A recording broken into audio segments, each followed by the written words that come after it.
This long-awaited summit meeting between President Nixon and China's leaders could well prove to be a rather quiet affair.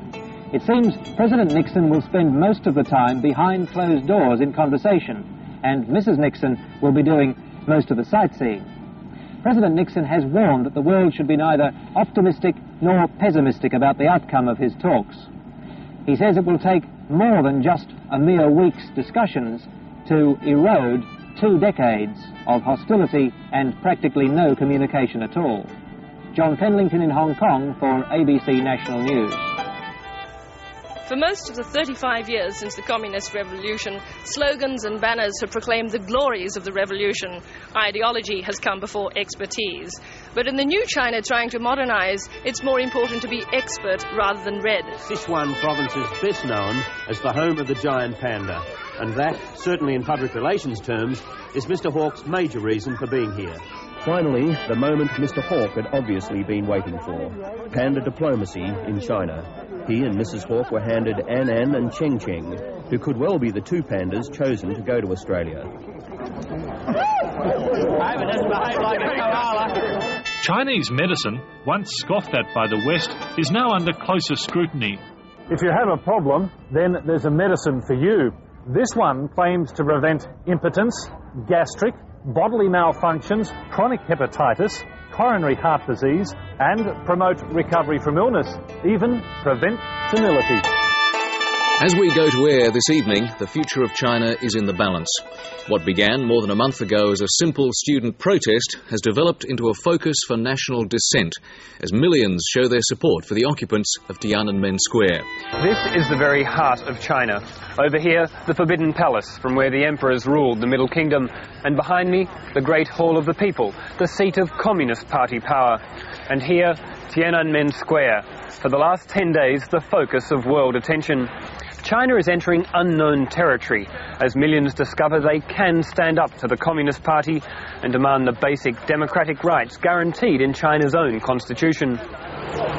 These tanks have just provided an escort for about 30 troop trucks which have come into Tiananmen Square from the east of the city. Their cannon are covered with cloth, but as usual there's been sporadic machine gun fire. Only one brave protester dared resist the tanks, incredibly clambering aboard and remonstrating with the crew of the lead tank. As onlookers cheered, the tanks tried again to move and were halted by their lone tormentor. Eventually, the luckiest man in China was dragged away by friends. For Mr. Whitlam, it's a private visit to China, but arriving at Li Peng's headquarters, he had the Australian ambassador and other embassy staffers in tow. He looked for the world like a visiting head of state. The diplomatic heat applied to China last June is being turned down. China, after 12 months of diplomatic rehabilitation, may be on the verge of re-entering the international fold. Hollywood, Beijing style. And Chinese kung fu actors go through their paces, much to the appreciation of Paul Keating, who is not averse to kicking a few heads of his own. First Contact, John Howard's debut meeting with China's new president Hu Jintao, and from both sides, soothing words of mutual appreciation. Mr Howard's whistle-stop tour did bear fruit on another front, with something of a breakthrough on Australia's ambitions for a free trade agreement with China. Talks on a deal will begin in Canberra next month, but the shape of a final agreement may not emerge for several years. In Beijing, Peter Lloyd, Lateline. In modern China, Mao has moved over for money. Forget a socialist paradise. What many people want are goods that only a lot of money can buy. While many Chinese are getting rich, millions remain poor. But this being China, if you can't afford the real thing, there's always a good copy. John Taylor, ABC News, Beijing.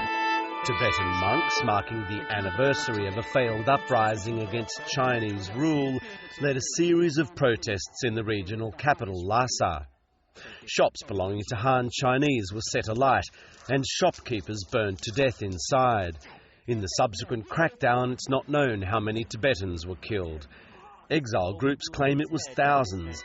The Chinese government won't acknowledge a single death. It wasn't what he said, it was the way he said it.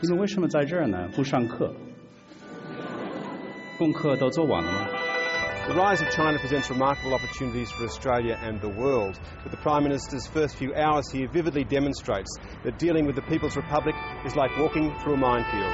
I think the history of human rights in China has always been 2 steps forward, 1 step back. We enter Yingxiu. It looks like a town which has been bombed. In just 2 minutes, this industrial centre was shaken to pieces by the most powerful earthquake to hit China since the 1970s.